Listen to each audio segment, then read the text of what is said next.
Hello everyone, welcome to day 2 of our literacy. We're continuing with our Skyship Adventure 3, which is part 3 of our story. The intention and objective of this week's writing is for you to be including characterization, particularly contrasting characters and showing the difference between two different characters through different phrases that you put in, showing them how they are feeling and thinking and their personalities through what you say and their actions. I was actually, so far, the ones that I've read, I've been really impressed by what you've done. As I've said numerous times, it is about quality over quantity, and lots of you really did listen, so well done. You've completed some really high quality pieces of writing because you've just focused on what I've asked you to do. Okay, so now what you need to do is edit and improve your character description to make sure that you capture the reader's interest. The reader needs to understand that your characters both have different personalities, and you need to hint towards them of this throughout your paragraph. So what I'd like to do first of all is read the next part of your story aloud, and I want you to think, does it sound the same quality as Pi Corbett? So I'm going to reread for you Pi Corbett's New Crew Member, which is episode 3. Something was crawling up the side of the skyship's wooden hull. Ty, whose face paled, shrank back and ducked down behind the tiller, but Mariana rushed to the edge and peered into the gloom below. She could just make out something, or somebody scrabbling up the side of the ship. It was quite small and had green eyes. It paused and stared back up at her. "It's a baby dragon," she called, "and it's hurt." Mariana, whose brow frowned with concentration, reached down to grip its outstretched paw and pulled it onto the deck. It must have got hurt in the storm. The dragonlet was shivering with cold and whimpering. Ty dashed off to fetch a ship's blanket. So from this, by saying that Ty's face paled, it's showing that he's nervous at the fact that there is something crawling up the side of the skyship. And he's ducking down behind the tiller, so his actions are showing that he's scared, whereas Mariana, with that but word, is rushing to the edge and peering into the gloom below, so showing her bravery and more adventurous side, and the fact that she doesn't know what's there, but she's willing to find out. Then there's a bit of description about the thing on the side of the boat and a tiny bit of speech. Don't overdo the speech. That's one thing I would say. I've read through some people's piece of work today, and it's just dialogue, line after line. That's not what we're asking you to do. This speech is purposeful. It's saying that she's shouting back to her brother about what she can see, who's currently hid behind the tiller. And it's literally one line. Have a look at yours and count how many lines of speech you have. We've got one line here because that joins, it's linked, and the reporting clause is just splitting it into two, and then the second part, which says it must have got hurt in the storm. Again, it's purposeful, so there are 2 bits of speech in this, and that is it. I don't want to read a conversation between 2 characters unless it's purposeful. I just wanted to note that as we're going through this lesson. So, but the last part as well, so the fact that Mariana, she's frowning with concentration, reaching down to rip its outstretched paw and pull it onto the deck. Again, showing that she's quick thinking and determined. She's determined to help the dragonlet, but also she's still being quite brave because this is a creature that she doesn't know, but she's more concerned. So it's showing her compassionate side, that it must have got hurt in the storm and she's trying to help it. But also here it's showing that Ty also is helpful because he's dashing off to fetch a ship's blanket because the dragonlet's shivering with cold and whimpering. This is a quality piece of writing with lots and lots of information. We've got those relative clauses which have been dropped in and marked with our punctuation on either side, our commas.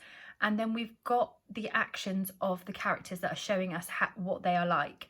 What I would really like you to do, what I would like to do is I would like to see a difference between yesterday's work and today's piece of work, because if not, what that means is you're not responding and you're not actually doing the lesson today. I want to see a piece of writing that has been improved even authors could improve their own pieces of writing. So don't just sit back today and think, oh, I'm done. That every single child has an area to improvement or improvements to make. Okay, so I really want you to act upon this. You can access the video from yesterday as well if you want any more help with that, so that you can get the show not tell sentences, etc. And you've got the assignment from yesterday that can also help you, but I really do want some of those included. All that I'm asking you to do there is use a word bank that I've given you. Some of you haven't used that, so that would be my first piece of advice. The second piece of advice is this.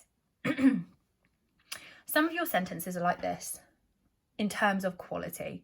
Not all, but you have the odd boring sentence like this one. The boy went into the room thinking about things. Pi Corbett did this thing. So it's saying, first of all, you need to think about the character and how they feel. And if a character was tired, for example, they may slouch. If they're happy, they could skip. So your sentence should extend, suggesting what the character is thinking or feeling using an ing verb. Here is the empty sentence to work with. So the boy went into the room thinking about things. So what they then did was they made it more specific, like this one. So Ollie barged into the professor's study, wondering where the map had been hidden. Okay, so that shows by the fact that Ollie's barging means that he's determined and he's trying to find something. And that ing word is following the comma, which is it's a complex sentence, but it's a high quality one. Next we've got Tulip slipped into the Capitol Cinema, knowing that the gang was close behind her. The fact that she slipped means that she's trying to hide. Okay, so she's trying to get away from this gang that's close behind her.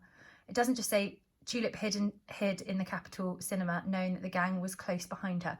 The word's been really, really carefully considered. I read today that somebody snuck. Somebody used the word snuck.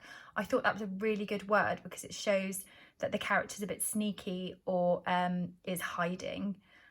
But it was a good word choice. But what I want you to do is I want you to find your most boring sentence and make it better.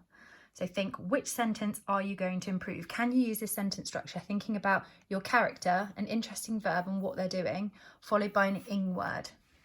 Try and see if you can do that and indicate how they're feeling through your word choices and their actions, those verb words. The strength of your sentences will always come from your verb. If you choose good verbs, then you'll have good sentences. That's why the verbs are a hammer in the toolkit, because the power of the sentence lies in the verb.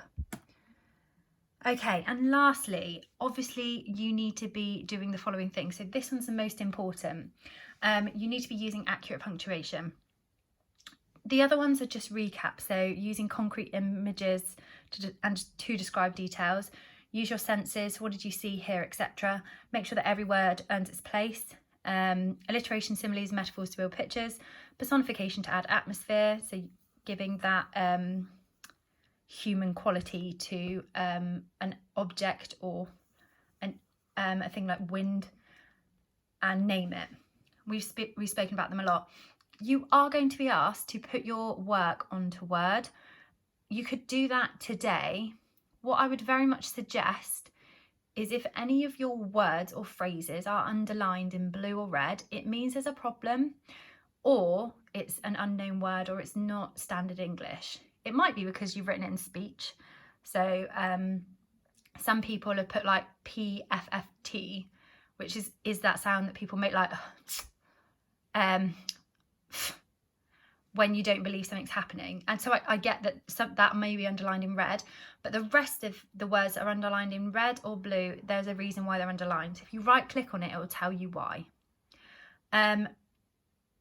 Before you edit your work, I would like you also to look at the feedback that you've got from your teacher to see how you can make those improvements. I do want to see a difference in your writing from yesterday to today. If not, what is the point? Please make sure that you're improving your writing. This is what makes you good. This is what makes you a good writer, and it sets you apart from others. If you act upon the feedback that you're given now, and that you go back and improve and different, even if it's one sentence. Some people are comma splicing. Be really careful with that. Make sure that your full stops and capital letters are in the right place. We talk to you about comma splicing all the time in class. where you use a comma instead of a full stop. And the reason most of us do that is because actually it should be a semicolon in that place, because the two clauses are closely linked. If in doubt, full stop it, please. If you're unsure of what I mean by that, feel free to give me a message on Teams and I can do a Teams call with you. I've got an hour in the morning that I'm unavailable, and I've got some time in the afternoon that I'm unavailable, but I am available throughout the day, and so is Mrs. Hart. So your job is to edit and improve your writing, making it better, making a change from yesterday, ready for us to hand in the next part of our story.